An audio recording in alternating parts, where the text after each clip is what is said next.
না। এমনও ছেলে আমাদের সমাজে আছে যারা রোজা রাখতে পারে না বা রাখে না, এরপরে রোজাদারের সামনে সে কিছু খেতে ভয় করে যে আমি এখানে খাবো, এরা সবাই রোজায় রয়েছে। হয় না? হয় না? একটা পাপ থেকে বাঁচলো। এইভাবে বাঁচতে বাঁচতে রোজাদার তো বাঁচে, রোজাদার তো বাঁচেই, মন্দ কথা, মন্দ কাজ, মন্দ কথাবার্তা, মন্দ খেলাধুলো থেকে রোজাদার তো বাঁচেই, সাথে সাথে এদের সঙ্গে যারা থাকে রোজায় না থাকতে পারলেও এরাও বেঁচে যায়। জোরে বলেন সুবহানাল্লাহ। আর এরাই সব হয়ে যায় মুত্তাকি, তবে থাকতে হবে তাতে রোজায়। জোরে বলেন সুবহানাল্লাহ।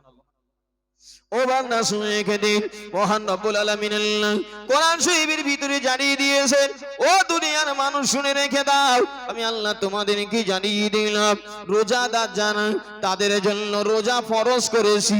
শুধু আমি আল্লাহ, আমার উদ্দেশ্য হলো এটি, তারা মুত্তাকি হয়ে যাবে, পরেজগার হয়ে যাবে, তারা আল্লাহ গোলা হয়ে যাবে। আমি আল্লাহ আমার নৈকট্য হাসিল হয়ে যাবে। জোরে বলেন সুবহানাল্লাহ।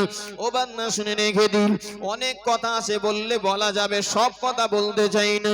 যারা মুত্তাকি হয়ে যায়, যারা আল্লাহ ওয়ালা হয়ে যায়, আমার আল্লাহ কোরআন শরীফের ভিতরে মুত্তাকিদের জন্য খুশির সংবাদ জানিয়েছেন। খুশির সংবাদ শুনেন। তাহলে রোজা রাখলে কি হয়? মুত্তাকি হয়, তাই না? রোজা রাখলে মুত্তাকি হয়। আর মুত্তাকিদের জন্য খুশির সংবাদ আল্লাহ কোরআন শরীফে বলেছেন, একটু বলে নেই, পরে আবার রোজার বিষয় আসছে। মহান রব্বুল আলামিন আল্লাহ কোরআন শরীফের ভিতরে মুত্তাকিদের জন্য খুশির সংবাদ জানিয়ে দিয়েছেন।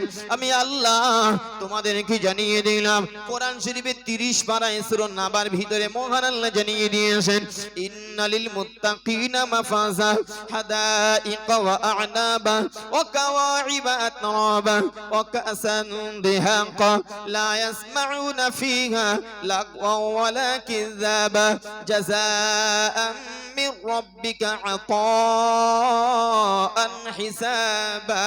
জোরে বলেন সুবহানাল্লাহ। আর একটু জোরে বলেন সুবহানাল্লাহ। আল্লাহ জানিয়ে দিয়েছেন যারা মুত্তাকি হয়ে যায়, যারা পরেজগার হয়ে যায়, আমি আল্লাহ জানিয়ে দিলাম তাদের জন্য খুশির সংবাদ হলো ইন্নালিল মুত্তাকিনা মাফাজা। আমি আল্লাহ মুত্তাকিদের জন্য আমার জান্নাতকে সাজিয়েছি। জোরে বলেন সুবহানাল্লাহ।